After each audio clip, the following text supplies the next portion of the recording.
Magandang araw sa atin mga ka-GSAT.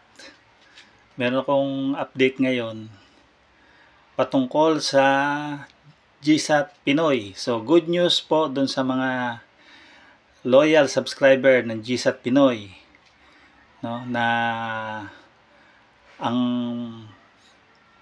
box yung mga luma katulad nito. Yan, yung lumang box. Bagamat hindi lang ito, meron din sa mga green na GSAT Pinoy na box, no, na luma.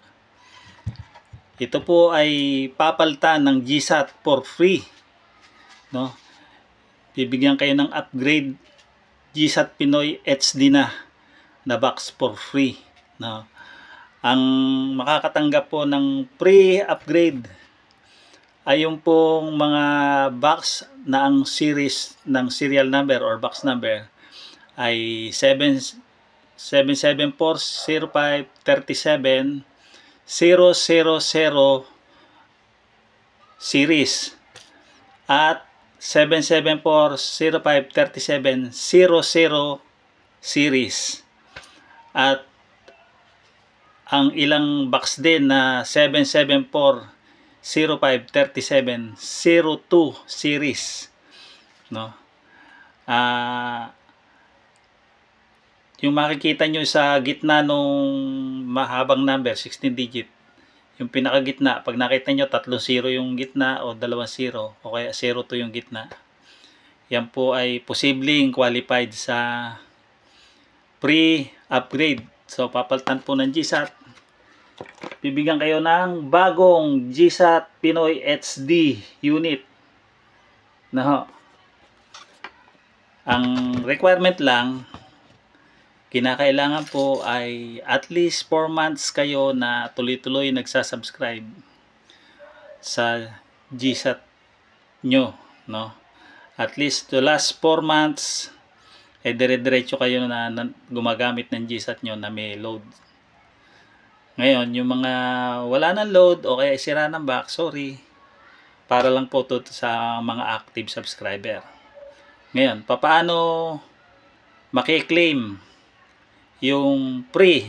Pumunta lang po kayo sa pinakamalapit yung mga GSAT dealers at papa-aprobahan po yung box number nyo. Pagka approve sa system, nakita na dire-diretso kayo 4 months na may load, ay immediately papalitan po yun.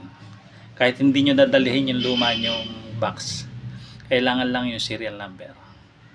Ngayon, kung malayo naman kayo sa inyong dealership, pwede po nyo akong kontakin, no, tutulungan ko kayo. I-message nyo lang po ako sa messenger, bigay nyo sa akin yung inyong box number ng luma nyong GSAT Pinoy, pa-check natin kung approve siya for upgrade, na pre-upgrade. Pag approve po siya, padadalhan ko kayo ng libreng GSAT HD na bago na ipapalit dun sa luma nyong GSAT Pinoy. Yung nga lang, siyempre may catch, dahil pag pinadala, sagot nyo shipping, no, para dun sa mga malalayo. Shipping fee lang po ang inyong sasagutin.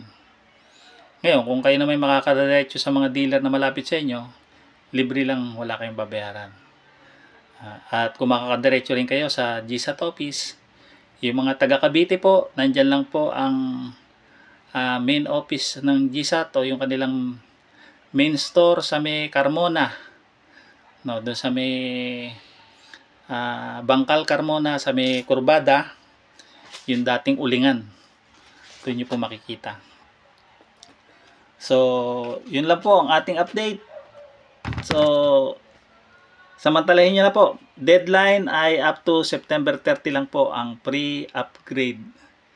After na September 30, tapos na po. Bakit i-upgrade? Kasi po yung transponder o yung broadcast ng standard definition SD broadcast ng GSAT ay tatanggalin na.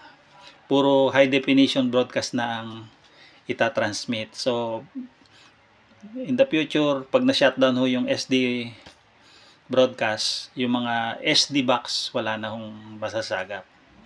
So samantalahin nyo po habang free upgrade, libre lang, libre sa mga loyal subscriber ng GSAT.